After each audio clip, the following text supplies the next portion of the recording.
Grace abounds in deepest waters. Your sovereign hand will be my guide. Where feet may fail and feet. Praise the Lord! Isang pinagpala at isang matagumpay po na umaga sa bawat isa sa atin. Hallelujah! Sa oras pong ito, can we give God the best clap offering of praise that He alone deserves? Hallelujah! Hallelujah! Come on! Give Him praise! Give Him the best worship today! Hallelujah! Hallelujah! We desire to see You face to face once again today, Lord. Alam ko po na yun po ang desire ng ating puso sa oras na ito. And I know as we sing, as we dance, and as we worship the Lord, pwede po bang i-enjoy lang natin ang presensya ng ating Panginoon. Hallelujah! Come on, let's clap our hands overhead as we sing this song. Oh, we worship You today, Lord. Come on, clap your hands overhead. Wherever you are, come on, sing with us.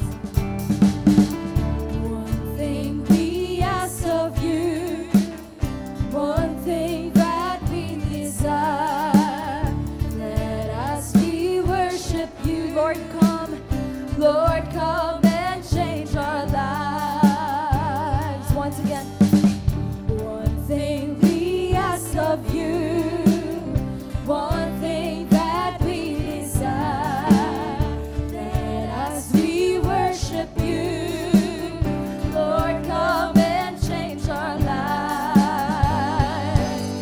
Arise, arise, arise. Once again, declare, arise, arise, arise, arise, arise.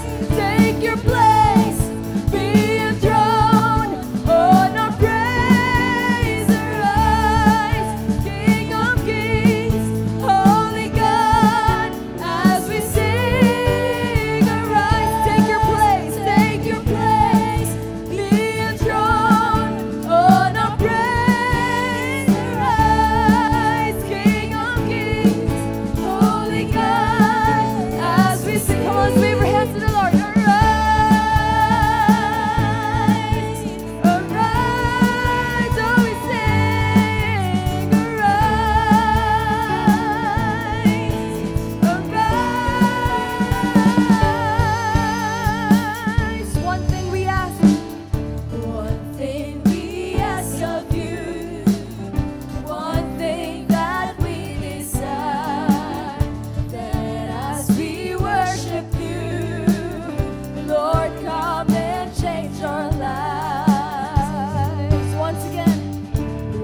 You deserve to be enthroned. Oh, hallelujah, hallelujah, hallelujah. We lift you up. We lift you up. We lift you up. We can't get enough of your presence, Lord. We lift you up. Come on, enjoy the presence of the Lord in this place. We lift you up. We lift you up. We lift you up on our praises. We lift you up. We lift you up. We lift you up. Oh, we lift you up. We lift you up. We lift you up. We lift you up on our praises. We lift you up. Hallelujah. Thank you, Lord. We lift you up on our praises. We lift you up. We lift you up. We lift you up. Come on, lift your voices to the Lord. We lift you up. We lift you up. We lift you up on our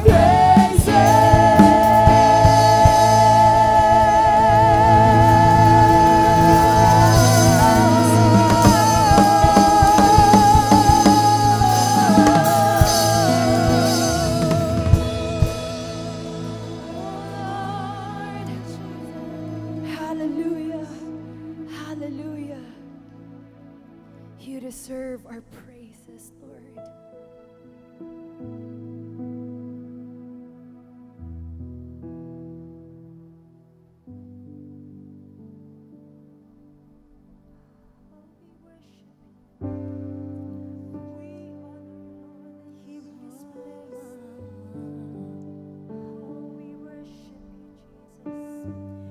Oh, love to be in your presence.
are my Lord.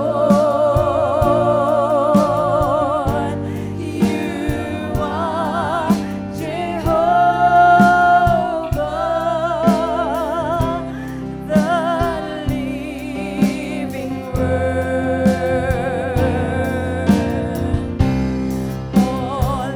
Almighty God, the Prince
Wow! Praise God! Hallelujah! Isang mapagpalang araw po sa bawat isa. I know and I believe na ito po ay isa na namang araw ng pagpapala na mararanasan po natin mula sa ating Diyos na buhay. At sa umaga pong ito, sa araw pong ito, mapalad po tayo dahil meron po tayong gawain through online worship service. Sa pangunguna po ito ng Jesus is Lord Church, Batangas. Isa po sa mga provincial chapter ng Jesus is Lord Church worldwide. Kamusta po kayo? Sana po ay nasa mabuti kayong kalagayan sa kabila po ng mga pagsubok natin pong naranasan sa ating mga kapanahunan. I know and I believe na hindi po ito makakahadlang, ito pong mga pagsubok na ito, particularly ito pong COVID-19 na ngayon po ay nananalasa hindi lamang po sa Pilipinas, kundi sa buong mundo. At isa po ito sa mga nagiging dahilan kung bakit maraming Kristiyano sa ating kapanahunan ay nanlulupaypay, nanghihina sa kanilang pananampalataya. But praise God, meron po tayong mga gawain na pwede po tayong maging malakas. Kung ito po ay patuloy po nating tatangkiligin at panonoorin po sa ating pong mga tahanan kung saan po tayo naroon. Alam niyo po, may kwento ko lang po sa inyo. Maging ako po na inyong lingkod ay nakaranas din po ng pagsubok dito po sa naranasan po nating pandemic na ito. Actually po, 1 month ago, sa kasagsagan po ng COVID-19 ay nakaranas po ako ng tinatawag po nating anxiety disorder o yung pong minsan ay nakakaisip ka ng mga negatibong bagay, nalilito ka na, mga negative na yung naisip mo, meron ka ng takot, marami ka ng alalahanin sa buhay na naranasan dahil sa naranasan nating pagsubok na ito sa ating pong minamahal na bansa at sa buong mundo. At alam niyo po, bilang isang negosyante, isang napakalaki pong kakulangan ang hindi po makapagpatuloy sa paghahanap buhay sapagkat marami po tayong obligasyon. Kaya ito pong pandemic na ito ay medyo malaki din po ang naging impact sa aking pong buhay. But praise God, meron po tayong online worship service and gathering na po pwede po nating bigyan ng oras upang tayo po ay lumakas. At salamat din po dahil sa panalangin ay na-overcome ko po ang problema at pagsubok na ito. At ngayon po ay nakatayo po ako sa inyong harapan, malakas, at nandun po yung pananampalataya. Hindi lang ako, kundi bawat isa po sa atin na ngayon po ay naka-tune in sa online worship service na ito, ay ma-overcome po natin ang pagsubok na ito. Amen po ba? Praise God! At sa umaga pong ito, nais ko lang basahin ng Isaiah chapter 12, verse 2. Surely God is my salvation. I will trust and not be afraid. The Lord Himself is my strength and my defense. He has become my salvation. Praise the Lord. Truly, that our God is our salvation. At ang sabi doon, kailangan magtiwala lamang tayo sa Kanya upang ang takot sa ating pong mga puso't pangamba na naranasan po natin ay mawala po ito. At kung ano man po yung naranasan kong pagsubok at na-overcome ko ito, I believe na ma-overcome po ng bawat isa po sa atin. Kaya muli, maraming pong salamat sa lahat po ng mga panalangin, sa lahat po ng mga tulong, especially sa tulong financial, na ating pong patuloy na natatanggap sa church, hindi po ba? Na napakalaking bagay po ng inyong tulong financial upang patuloy pang mapalaganap ang salita ng ating Panginoon. At sa mga kapatid po natin na mga nais pong magbigay ng kanilang pong mga tithes and offering, mangyari lamang po na pakitingnan po sa baba ng ating screen kung saan pong bank account natin po pwedeng ipadala ang ating pong mga tithes and offering.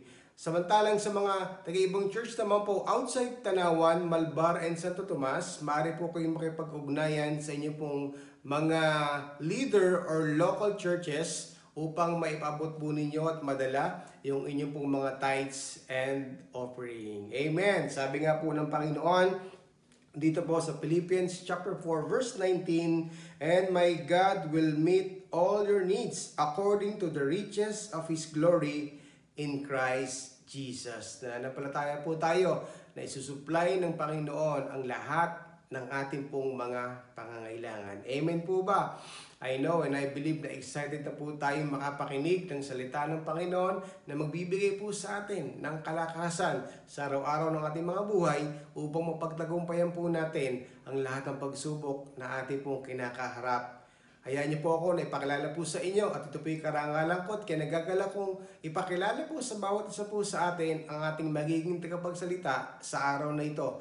Siya po ay member ng Church Management Team or CMT dito po sa JIL Tanawan. Let us welcome Brother George Capascia. Praise the Lord. Hallelujah. Purihin po ang Panginoong Jesus, ating mga buhay. Magandang umaga po sa lahat ng mga JIL people dito po sa probinsya ng Batangas. It is my privilege na makapag-share po sa ating lahat ngayong umaga sa panahong ito po ng pandemic. For the last 2 months, tayo po nakaranas ng iba't ibang pagsubok. Kagaya nga po nitong lately, itong COVID-19, kung saan tayo po ay nakaranas ng community quarantine. In fact, nakaranas pa nga tayo ng ECQ or Enhanced Community Quarantine na hindi tayo pinapalabas, tayo may lalabas, bibili ng pagkain, may scheduling lang. Pero I believe by this time, tayo pong lahat ay nakakapag-adjust na.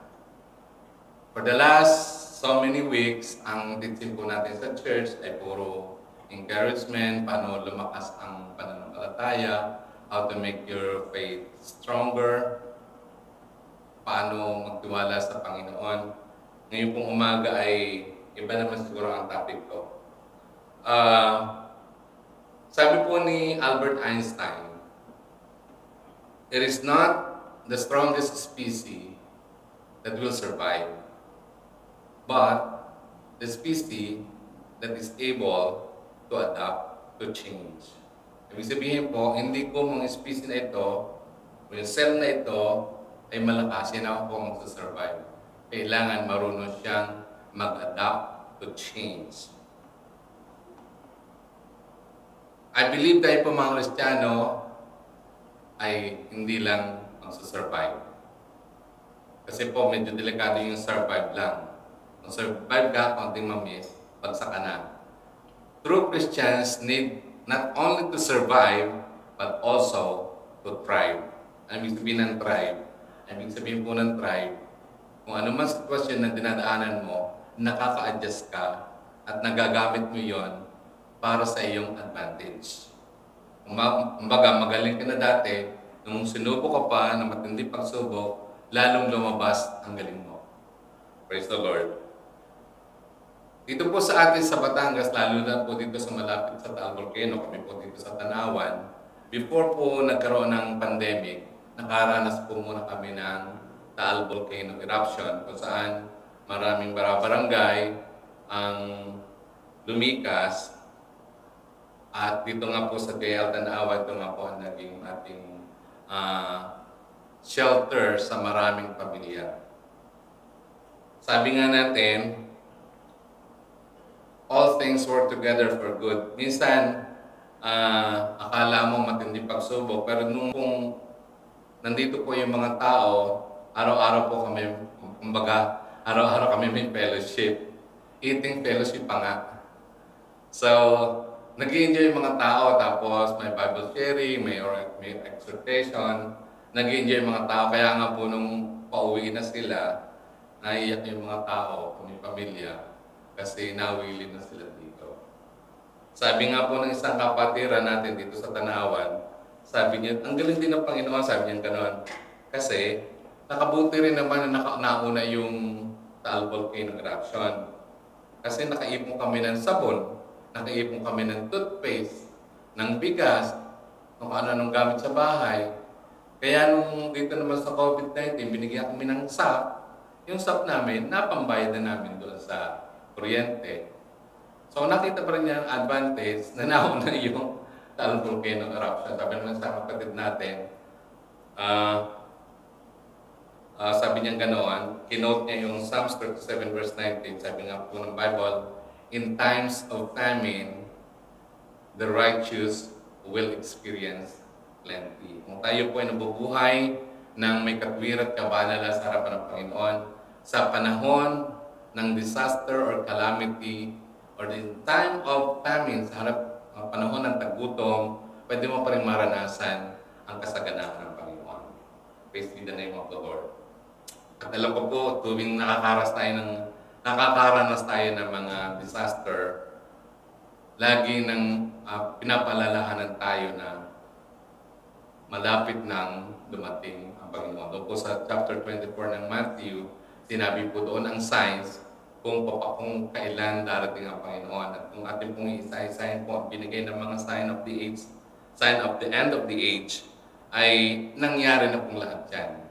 Ang hinihintay na lang po ay ang muling pagbabalik ng ating Panginoong Jesus. At pagkatapos po ng Matthew 24, makikita po natin doon sa chapter 25, ay inhalin tulad ng ating Panginoong Jesus ang Kingdom of Heaven doon sa 10 birhen. The parable of the 10 virgins. Kaya po ang topic ko ngayong umaga ay pinamagatang kong Be Ready. At buksan po natin ang ating Bible, basahin po natin doon sa Matthew chapter 25 verses 1 to 13. Babasahin ko po. At that time, the kingdom of heaven will be like 10 virgins who take their lamps and went out to meet the bridegroom. 5 of them were foolish, and 5 were wise. The foolish ones took their lamps, but did not take any oil with them. The wise, however, took oil in jars along with their lamps. The bridegroom was a long time in coming, and they all became drowsy and fell asleep. At midnight, the cry rang out, "Here is the bridegroom! Come out to meet him!" Then all the virgins woke up and trimmed their lamps. The foolish one said to the wise, "Give us some of your oil. Our lamps are going out." "No," they replied, "there may not be enough for both of us and you. Instead, go to those who sell oil and buy some for yourselves." But while they were on their way to buy the oil, the bridegroom arrived. The virgins who were ready went in with him to the wedding banquet, and the door was shut. Later the others also came. "Sir, sir," they said, "open the door for us." But he replied, "I tell you the truth, I do not know you. Therefore, keep watch, because you do not know the day or the hour." Pagpalain po ng Panginoon ang pagkabasa ng kanyang buhay at banal na salita ng ating Panginoon. So dito po nga, sinabi po nga kinumpir ng Panginoon ang Kingdom of Heaven sa 10 virgins. At itong 10 virgins na ito ay mag-a-attend ng wedding banquet. So, bago ko po ibahagi yung step by step kung paano tayo ay maghahanda sa pangalawang pagbabalik na ating Panginoon, siguro po daanan lang po natin yung kung paano nagkakaroon ng kasalan ng mga Jewish, mga Hudyo sa panahon ng ating Panginoon Jesus. Sa ating pong kasalan ngayong ating panahon, alam po natin, ang ginagawa lang po ay normally ay isineset yung sa atin dito sa Batangas, meron pa tayong tinatawag na bulungan. Tapos from there, iseset yung actual na kasalan. Then pagkatapos iseset ng kasalan, magaganap ang kasalan, at susunod naman doon yung honeymoon na kung ilang araw na normally ginaganap sa ibang lugar. Sa Jewish wedding po, medyo kakaiba ng kaunti. May iba't ibang step by step na ginagawa sila. Una, merong betrothal kung saan yung lalaking ikakasal ay pupunta doon sa bahay ng babae galing sa bahay ng tatay niya, yung lalaki kakasal, pupunta sa bahay ng kanyang mapapangasawa, tapos magbibigay siya ng purchase price or sa ating yung tinatawag sa English na dowry, at doon may establish ang marriage covenant.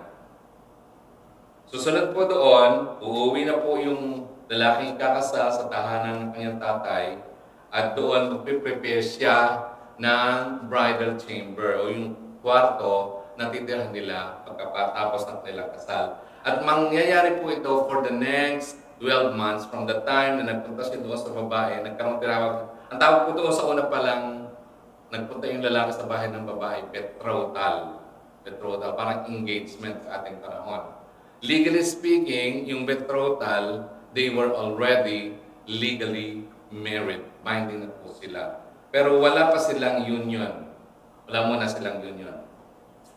So, for the next 12 months, yung lalaki ay magpiprepare ng tatititahan nila para later on susunduin niya ang kanyang nobya or yung babaeng kakasal.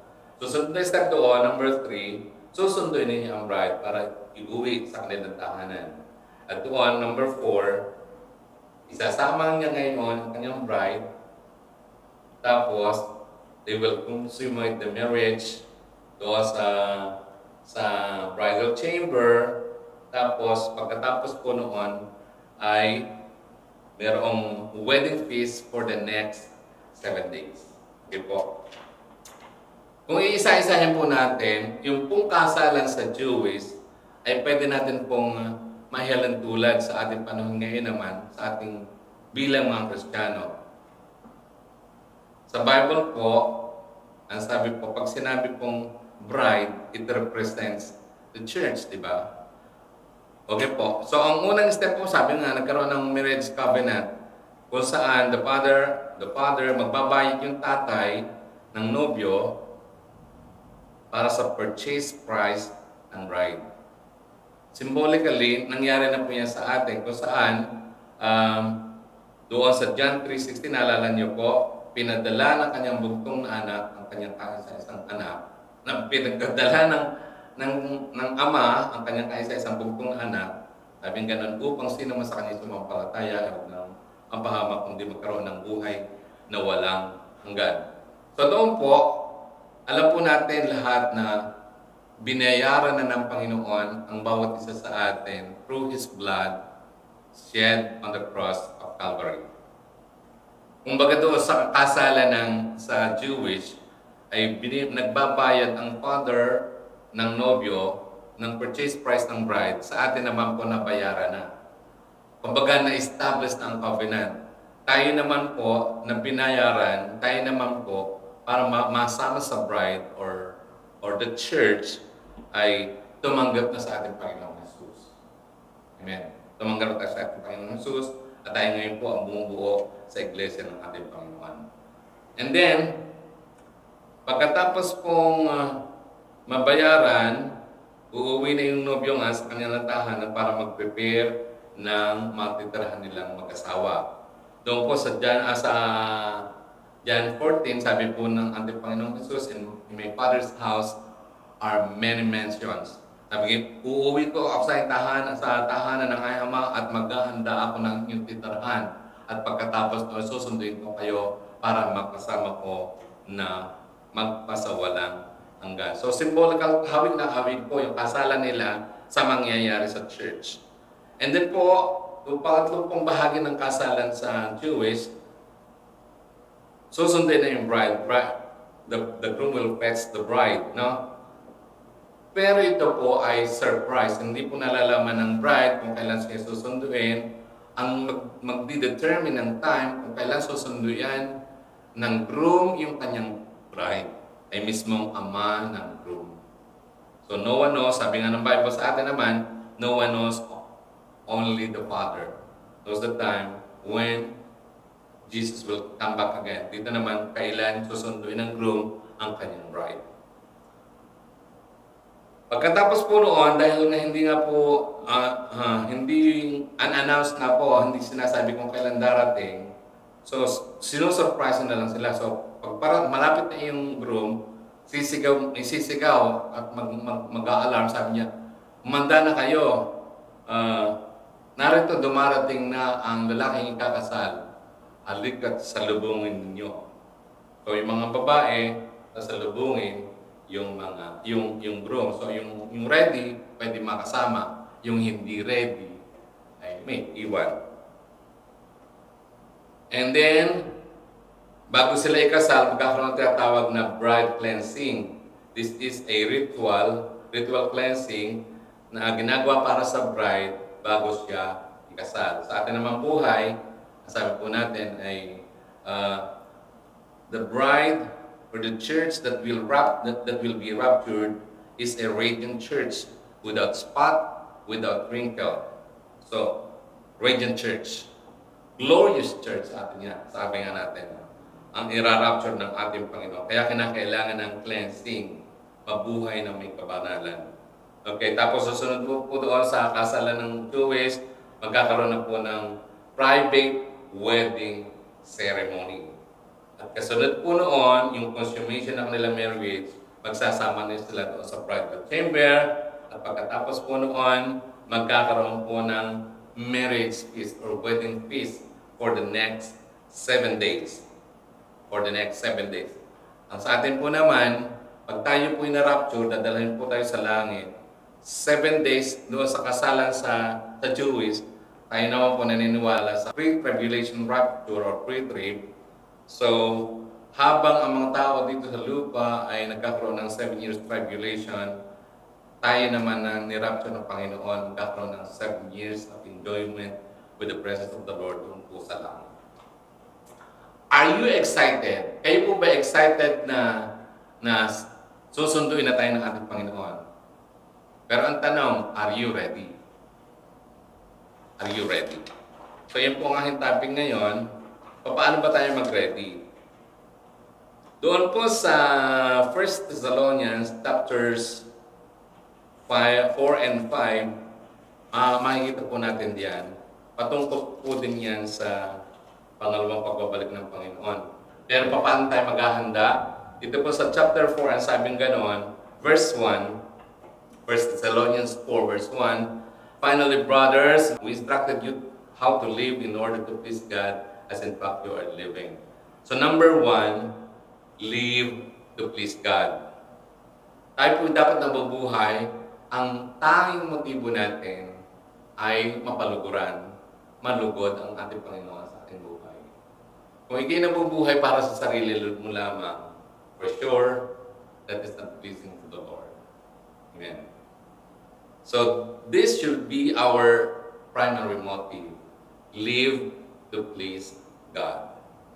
Live for God and God alone. Yung nga po may kanta si Chris Christian, God and God alone. Kung ikaw ay sold out God and God alone, ang Panginoon may sold out din sa iyo. Kaya nga po, we should live to please God. This should be our primary motive. Pangalawa po, dun po sa verses 3 to 7 ng 1 Thessalonians 4, be sanctified. Live a holy life. Paano doon po sa ritual ng babaeng kakasal sa Jewish, yung babae nag-undergo ng ritual cleansing, ang church, o tayong lahat, kinakailangan na mag-undergo ng cleansing, pagpapakabanal. Let us be sanctified. Let us live a holy life. For the past few weeks po na nagtuturo sa atin ng ating mga pastor, ito po ay tinuro na sa atin kung paano tayo mamumuhay na may kabanalan sa harapan ng ating Panginoon. And then po, kung iisa-isahan niyo po dito sa chapter 4 ng 1 Thessalonians, meron pa sinasabi diyan, love one another. 1 Thessalonians 4, 9 to 10. Dito sa verses 11 to 12, sabi ko dyan, live a simple life. Mabuhay tayo ng simple life. Paano ba ang simple life? Kagaya na sinabi dito sa verses 11 to 12, live a quiet life. Lead a quiet life. Mamuhay ka ng matahimik. Lead a quiet life. Pangalawa, mind your own business. Kaya marami napapahamak kung kani-kanino nakikialam kung kani-kanino ng buhay. Mind your own business. And pangatlo po, work with your own hands. Magpakabisi tayo sa ating sariling, kung anong, sa ating sariling buhay. Huwag natin pakialaman ng iba. So live a simple life, leading a quiet life, minding your own business, working with your own hands. Doon po sa verses 13 hanggang 18, ang sabi po ng Panginoon, brothers, we do not want you to be ignorant about those who fall asleep. So, ang susunod po dyan, yung sinasabing, darating ating Panginoon. Ito po ating tinatawag na rapture of the church. So, be aware of Jesus' second coming. Dapat po alam mo na darating ating Panginoon Jesus. Excited ka na ba na darating ating Panginoon? Minsan po sa atin, pagka unang Kristiyano ka, unang manarinig ka, wow, excited ako. Pero pag tumatagal ka na, parang nababawasan na ang excitement. In fact, iba nga sa atin ay naiinip. Naiinip, bahit ang tagal naman dumating ng Panginoon. So, mahirap po, baka mamaya pag nainip ka, bumitaw ka na. Huwag kang mainip. May ginagawa ang Panginoon. Ang sabi po ng Panginoon, para huwag kang mainip, occupy till I come. Hanggat hindi pa dumarating ang Panginoon, ginagawa mo ang dapat na gawin. Ginagawa po natin ang mga bagay natin dapat gawin. I-maximize po natin na hindi pa dumarating ang Panginoon, mayroon tayong ginagawa para sa Panginoon. Hindi ko baga. So, number 6, be ready.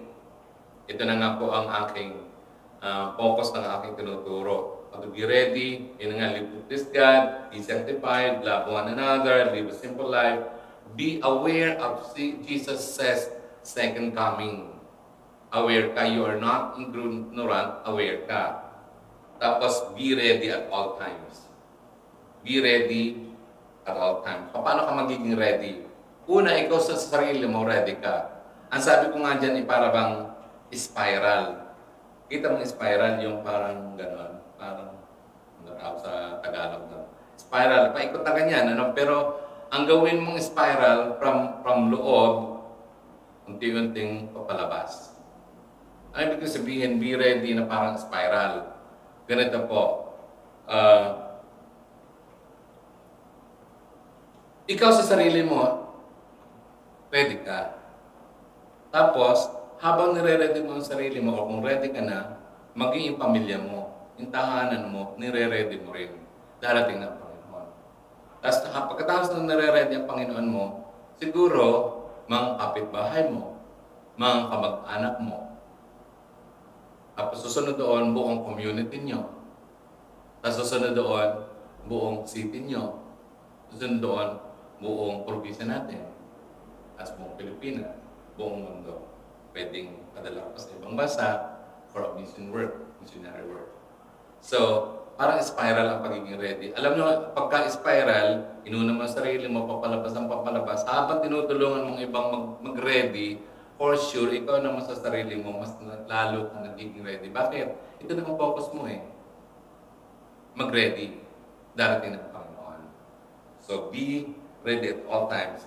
At kagaya po na itinuro sa atin ng Matthew 25, kung paano mag-ready, ang kaibahan, diba? Kung titingnan natin, ang pagkakaiba ng virgin, ng 5 virgins na foolish at saka 5 na wise, yung, ang similarity nila, they're all virgins, diba?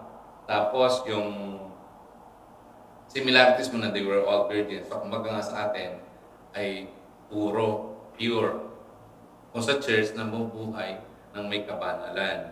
Tapos they have all their own individual lamps. Yung 10 virgins, di ba? Lahat sila may kanya-kanyang ilaw. Sabi ng Bible naman sa mga Kristiyano, we are the salt and light of the earth. Tayo po ay may kanya-kanyang ilaw, may kanya-kanyang liwanag. Kaya kailangan po ang ating ilaw ay lalo naglilingin at lalo nagliliwanag. Dahil tayo nga po ang ilaw sa mundo ito. But the difference between the two groups of virgins is, doon po sa yung mga wise po, although sila may ilaw, hindi sila nag-prepare ng extra jar ng oil para kung matagalan man, meron silang extra oil. But the wise, hindi lang sila may ilaw, meron silang extra jar of oil na kung pamagal man dumating ang lalaking ikakasal, ready sila. Bakit? Kasi nga, meron silang oil. At kung makikita nga natin doon sa Matthew 25, ang sabing ganoon ay those who were ready. Sino ready? Those who have extra oil. They were ready. Though the virgins who were ready went with the groom and they went to the wedding banquet. Nakasama ng lalaking ikakasal yung mga virgin na ready. Meron silang extra oil. Alam po natin sa ating buhay Kristiyano, ang oil represents the power and the presence of the Holy Spirit.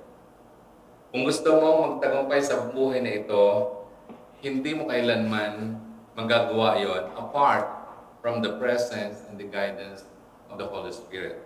Kaya nga po kung maging gusto mo maging ready, alam mo pwedeng wala ko ng ibang bagay pero kung meron kang Holy Spirit sa iyong buhay, magtatagumpay ka. Bakit? Kasi po, pag may Holy Spirit ka, siya po ang magbibigay sa iyo ng wisdom. May katalinuhan ka, may karunungan ka. Kung may Holy Spirit ka, meron kang guidance, meron kang direction. At ang sabi po ng Bible, di ba? The Holy Spirit is our comforter. Siya po ang nag-aaliw sa atin. Kahit may pandemic na ganyan, pwede kang manahimik, pwede kang mamayapa sa iyong puso dahil the Holy Spirit is comforting you. The Holy Spirit gives us a strength. Everything we need, siya nga po nagpo-provide. Kaya nga po, halimbawa, sa anumang sitwasyon ng ating buhay, pwede kang magsaya at maging peaceful ang sarili mo. Bakit? Kapag nariyan ang presensya ng Holy Spirit. Ang sabi po ng 1 Thessalonians 5, verses 16 to 18, ang sabi ganito, hanggang 19 pala, be joyful always. Magpakasaya ka lagi. Maging masayahin ka. 17, pray continually. Manalangin ka tuloy-tuloy, walang humpay. Give thanks in all circumstances, for this is God's will for you in Christ Jesus. Magpasalamat ka sa ang lahat ng pagkakataon dahil ito ang kalooban ng Diyos para sa iyo kay Kristo Jesus. Mahirap gawin ito, di ba? Magpasalamat ka sa lahat ng pagkakataon. Madali magpasalamat pagka may blessing. Pero pag may pagsubok, mahirap yan. Challenge yan, di ba? Pero kung nasa iyo ang presensya ng Holy Spirit, alam mo na dumadaan ka lang dito, dumadaan ka lang sa pagsubok, alam mo, beyond this pagsubok is pagpapala ng Panginoon, katagumpay ng Panginoon. Kahit nandun ka pa sa panahon na kinasa pagsubok, pwede ka na magsaya. Kaya pwede mo magawa, give thanks in all circumstances. Hindi po ba gano'n? In verse 19, sabing gano'n, do not put out the Spirit's fire. Do not put out the Holy Spirit's fire. Huwag mo daw patayin ang apoy ng Santong Espiritu sa buhay mo. So, dapat po tayo marunong mag-agree sa Holy Spirit. Dapat po marunong tayo magsuko ng ating buhay sa Holy Spirit. Amen? Dapat po, sabi nga po ng Bible, He is our paraclete or parakletos. The one who stand by you. Lagi ng kaagapay mo, kadikit mo. Ganyan po ang Holy Spirit. Let us be aware of the presence of the Holy Spirit. Kaya dapat nagpipray po tayo. Let us be filled with the Holy Spirit. Sabi po ng Acts chapter 1 verse 8, and you will receive power when the Holy Ghost has come upon you. Makakatanggap ka ng kapangyarihan kapag ikaw ay napuspos na ng Holy Spirit. Kaya po nakita po natin doon sa mga Kristiyano, doon sa Acts chapter 2. Kasi nang bumaba ang Holy Spirit on the day of Pentecost, binabaan sila ng tongues of fire representing the power of the Holy Spirit. Bawat sa kanila ay nagsalita ng iba't ibang wika. Praise the Lord. Kaya po, sabi kanina, kaibahan talaga lang ng wise virgins doon sa mga foolish virgins. They were ready. Why were they ready? Because they have extra oil. They brought with them, along with their lamps, extra jar of oil. Sa ating pambuhay, hayaan po natin pumilos ng malakasan at malawakan ang kapangyarihan ng Santo Espiritu sa ating buhay. So let us be filled with the Holy Spirit, and let us also be refilled with the Holy Spirit. Dapat infilling and refilling by the power of the Holy Spirit. Yan po ang ating pag-pray sa Panginoon. And finally, last verse na babasahin ko, dito po sa 1 Thessalonians chapter 5, verse 23. Ang panalangin po ng Apostol Pablo sa mga taga-Thessalonica, ito po ang sabi niya, May God Himself, the God of peace, sanctify you through and through. May your whole spirit, soul, and body be kept blameless at the coming of our Lord Jesus Christ. The one who calls you is faithful, and He will do it. Ang tumawag po sa atin ay napakamatapat na Diyos at lahat ng Kanyang ipinangako ay tutupad niyang lahat. Kaya po, kahit tayo po ay nasa panahon ng pandemic, o anong sitwasyon natin, may problema tayo, may pagsubok, dapat po tayo ay magtiwala sa Panginoon. Sa Chinese character po, pag sinabing problem o trial, alam niyo po ba yung problem or trial, ang Chinese character niyan ay katumbas din ng opportunity. Pag sinabing opportunity, pag sinabing problem, isa lang po ang Chinese character dyan. Parang bang sa atin din, pwede mong isipin din, problem, pwede mo rin isipin na this is an opportunity for me to grow. Di po baga? Pag tininan mo ang problema na hindi problema, kundi opportunity. Di baga?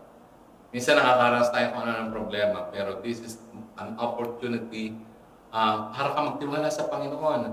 Para ipakita mong ang pananampalataya mo sa Panginoon lamang. Hindi sa kung mamayamang ka, hindi ka nag-aalala. No. Sabi ng Bible, all things will pass away, but the Word of God will never pass away. Matthew chapter 24, verse 35. So dapat ang ating pagtitiwala sa Panginoon at sa Kanyang mga salita. Hindi sa atin kung anong meron tayo, ano ang tinatamasa, matalino ka, makapangyarihan ka, mayaman ka, hindi po yan. Dapat ang Diyos at Diyos lamang po ang ating pagtitiwalaan. Kaya nga po doon sa panalangin, Our Father in Heaven, di ba? Hindi ka nagdidepende sa kayamanan ng mundo, but kayamanan ng langit. Our Father in Heaven. Your will be done on earth as it is in heaven. Di po ba? So, hayaan po natin ang Diyos po ang patuloy na magpalat sa ating lahat. Kung ano man po ang inyong nararanasan sa inyong buhay ngayon, kung kayo po ay may challenging na problema or trial na nakaharap, kaya po natin yan sa gabay ng ating Panginoon, sa kapangyarihan ng Santong Espiritu. So, if you want to be ready, allow the Holy Spirit to lead you and guide you to be ready. Amen po. So, sa oras na ito, tayo po aawit sa Panginoon. Awitin po natin yung awit na sasabing, I will sing. I'd long to be the bride that you're returning for, dressed in garments white and wrinkle-free. I have no earthly love that I am holding to, 'cause you're the one who is everything to me, and I will sing, I will worship you, I will bow myself down humbly at your throne. I will give anything, I will give everything to you alone. I long to be the bride. I long to be the bride that you're returning for. Dressed in garments, white, wrinkled, free. I have no earthly love that I am holding to, 'cause you're the one who means everything to me. And I will sing, I will worship you, I will bow myself down humbly at your throne.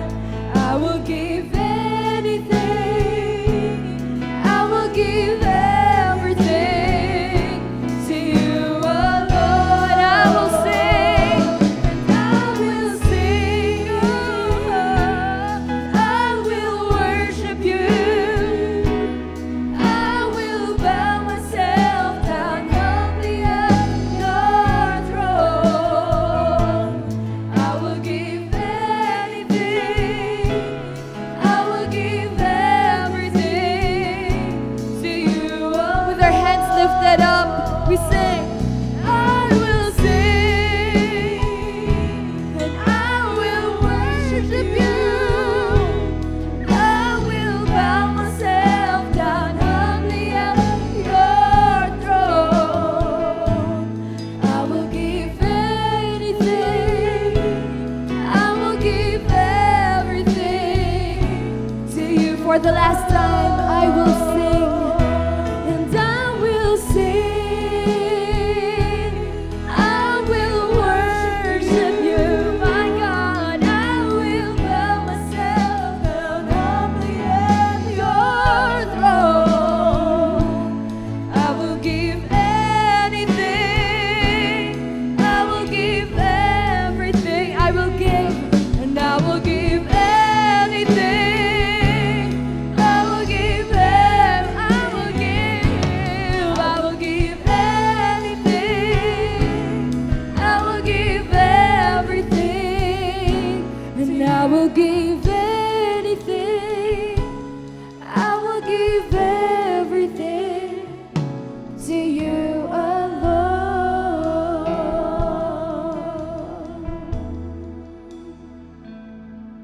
Tayo po ay yumuko, tayo po ay pumakita. Hayaan po natin na kumilos ang Diyos sa ating mga buhay. Let us honor the presence of the Lord. Sabi nga po ng salita ng Panginoon, kagaya ng ating naririnig sa mga katuruan, God is not limited by distance, space, time. God is everywhere. Naririnig po tayo ng Panginoon, ang Diyos po ay kasing layo lamang ng isang mataimtim na panalangin. Kung kayo po ay may dinadarasang kabigatan, nararamdaman po yan ng Panginoon. Naiintindihan po yan ng Panginoon. Kung kayo po ay nag-aalala, naiintindihan po yan ng Panginoon.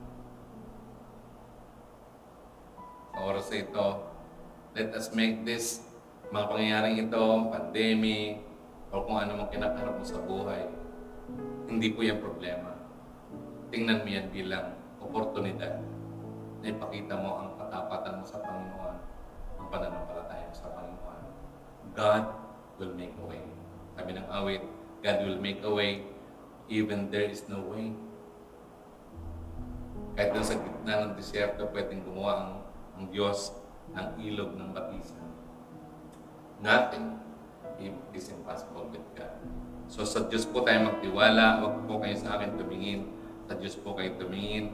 Sabi nga ng Bible, look unto Jesus, the author and the finisher of our faith. Hallelujah. Tayo po yung manalangin. Amang Diyos sa sumasalangit, salamat po sa iyong mga salita na aming pinag-aral at pinagbulay-bulayan ngayong hapon ito, Lord.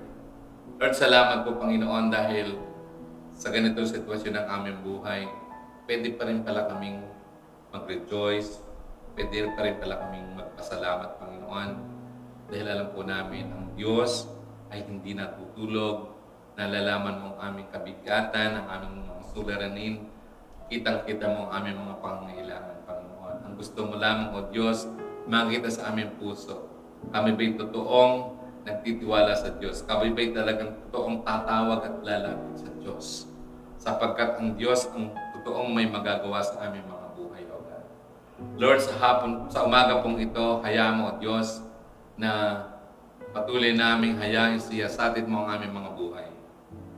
Kung may nakikita ang kalikuan, karamihan sa aming mga puso, mga kasalanan hindi pa namin nahihingi ng patawad, O Diyos.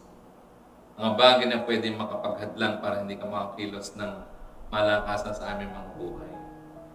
Lord, siyasatin mo patuloy ang aming mga buhay, ang aming mga puso, at anumang karamihan kasalanan na nakikita mo, O Diyos. Inihiling po namin, patawarin mo kami, hugasan mo kami ng banal na dugo ng aming Panginoong Jesus na nabuo sa krus ng Kalbaryo, na may kapangyarihan na makapag-alis ng aming mga kasalanan. Sa oras na ito, Diyos, damitan mo kami ng damit ng katwiran ng aming Panginoong Jesus. At sa aming buhay, patuloy mong makita ang kaluhuran, sapagkat ang buhay ng aming Panginoong Jesus ang nakikita mo sa aming lahat. Lord, nakikita mo, Panginoon, ang mga taong nanonood, O Diyos. May kani-kanyang pangangailangan. Lord, una sa lahat, ibaba mo sa amin ang iyong Santong Espiritu. Let us be filled with the power of your Spirit, O God, that we may know you more. Fill us with your Spirit, that we may love you more, Lord, that we may serve you more, dear God. Hallelujah, hallelujah. That we may live a life pleasing to you, O God. Hallelujah. Hindi po namin kaya sa aming sarili lamang, Panginoon. But we need your power. We need your strength para magawa po namin ang ipinapagawa mo sa amin, O Diyos. Lord, salamat po sapagkat sa kapangyarihan ng Santong Espiritu mo, Panginoon, yung mga imposible sa amin, magagawa mong posible sa aming buhay, Panginoon. Lord, kung kulang kami sa pananampalataya, increase our faith. Help us in our unbelief. Hayaan mo patuloy kami makapagtiwala sa iyo, Panginoon. Ikaw, Diyos, na may magagawa sa aming mga buhay. Kumilos ka po, Panginoon, ng malakasan, Panginoon. Lord, turuan mo kami magmahal sa iyo ng totohanan, O God. Turuan mo kami, Panginoong, magsuko sa iyo ng buong buhay, Panginoon. Hayaan mo nga, Panginoon, na walang magiging mahalaga sa amin kundi ikaw lamang, Panginoon. God and God alone ang maging primary motive ng aming mga puso. Hallelujah, hallelujah, hallelujah. Thank you, Father God. Thank you, Father God. Hallelujah, hallelujah. Lord, salamat po, Panginoon, sapagkat kayo pinupuspos mo na kami ng iyong kapangyarihan, O God. And Father, I pray, habang pinupuspos mo kami ng iyong kapangyarihan, Panginoon, hayaan mo, O Diyos, na ibaba mo rin naman sa bawat isa, mga babae, lalaki, O God, na ngayon nanunood ng iyong programa, Panginoon, ng gawain ito, Diyos. Ibaba mo yung kapangyarihan, ang lahat ng bonuses of blessings, O God, na hinihiling ng aming mga kapatid na ito, Diyos. Ipagkaloob mo, Panginoon. Problema sa kanyang pamilya, problema sa trabaho, problema sa negosyo. Lord, bigyan mo ng solusyon, Panginoon. Pangailangan sa pera, O God, ipagkaloob mo, Panginoon. Hallelujah. Hallelujah. Kung meron dito may sakit, may karamdaman, Panginoon, let the surging resurrection power of the Holy Spirit flow upon their bodies, O God. And heal them, God. Heal them, Lord, in the mighty name of Jesus. Hallelujah, hallelujah, hallelujah. Sino may sakit karamdaman, Panginoon, hayaan mong habang kanilang ipinapatong kanilang kamay sa bahagi ng kanilang katawan na may sakit, O God, hipuin mo, extend your miraculous hands, O God, at hipuin mo nga, Panginoon, ang katawan ng aming kapatid na may sakit, O God. Release your healing power, O God. Hallelujah. Habang pinapalayas namin ang lahat ng gawa ng kaaway sa buhay ng aming mga kapatid dito, Diyos. We adjure all the works of the enemy, even the spirit of infirmity, even the spirit of sicknesses and diseases. We adjure you by the power of the name of Jesus. Go and live and then never to come back in the name of Jesus. In the mighty name of Jesus, the mighty name of Jesus. And Father God, we just let loose your power, His Spirit power, O God, your healing power, O God, and to our brethren, O God, na may sakit, Panginoon. Hallelujah, hallelujah, hallelujah, hallelujah. Sa kanila, O God, na balisang-balisa, nagwo-worry, Panginoon, Lord, kayo po ang magbigay ng kaaliwan. Even as you pour out your Spirit upon them, O God, maramdaman nila ang kapayapaan ng puso. Maramdaman nila ang kagalakan, O God. Hallelujah. Thank you, Father. Thank you, Father. Hallelujah. Hallelujah. You could be all in all sa kanila, O God. Ano man pangangailangan nila, yun po ang pwede mong ipagkaloob sa kanila, Panginoon. Ano mang hinihiling nila, Panginoon, pwede mong ipagkaloob sa iyo, Panginoon. Sabi mo nga, lahat ng bagay na hiniling namin sa pangalan ng aming Panginoon Jesus, sinagot mo na, Panginoon. Thank you, Father. Thank you, Father God. Hallelujah, hallelujah, hallelujah. And Lord, kagaya ng ay sinare kanina, O God, turuan mo kami hindi lang mag-survive. Teach us not only to survive, but also to thrive. Magawa namin ang anumang sitwasyon na ito, makapag-adjust kami at magamit namin para sa ikabubuti ng aming buhay at ang aming buhay pananampalataya, Panginoon. Lord, sabi mo nga, we are more than conquerors through Christ Jesus who gives us the strength. Lord, kami ay higit pa sa isang mapagtagumpay. Ang ibig sabihin, kung kami nagtatagumpay, merong labanan kami dinaanan, O God. Lord, salamat sapagkat ang sabi mo nga, Panginoon, the battle is the Lord's. Ang labanan ay laban ng Panginoon. At kung hindi laban ng Panginoon, tiyak na tiyak ang tagumpay. Lord, salamat po sapagkat hindi mo kami iniiwanan, hindi mo kami pinapapabayaan, Panginoon. Patuloy kami mananagumpay sa aming mga buhay, O God. Lord, sino man may problema sa pamilya, O God, kayo po ang mag-ayos ng problema ngayon, O God. Hayaan mo nga, Panginoon, kagaya ng tinuturo mo sa iyong salita, O God, magmahalan kami sa bawat isa sa amin, O God. Mahalang kami, kung may nagkasala sa kami, Panginoon, magpatawarin kami, Panginoon. Kung may nagkukulang sa amin, salit na kami magalit, ipag-pray pa namin sa iyo, God, ang iyong biyaya, ibuhos mo sa kapatid na iyon ng kailangan, O Diyos. Lord, maraming salamat po, Panginoon. Hayaan mo, Panginoon, patuloy kami may makapamuhay, na may katuwiran at kabanalan sa iyong harapan, at sa iyong muling pagbabalik, Panginoon, handang-handa kaming sasalubong sa iyo, Panginoon. Lord, hayaan mo, Panginoon, ang kapaspusan ng isang Tong Espiritu, patuloy namin maranasan hindi sa araw na ito, kundi sa araw-araw ng aming buhay. Pinupuri ka namin, pinapasalamatan, ibinabalik namin sa iyo ng buong buo ang lahat ng parangal at pagpupuri sa pangalan ng aming Panginoon Jesus. Amen. Let your kingdom come, let your will be done. Bring heaven here on earth, bring heaven here on earth to us.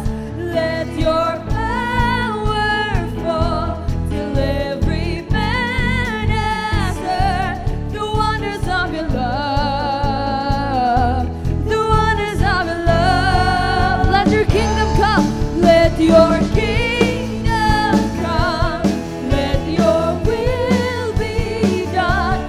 Bring heaven here on earth, bring heaven here on earth to us. Let your power fall till every man has heard the wonders of your love, the wonders of your love.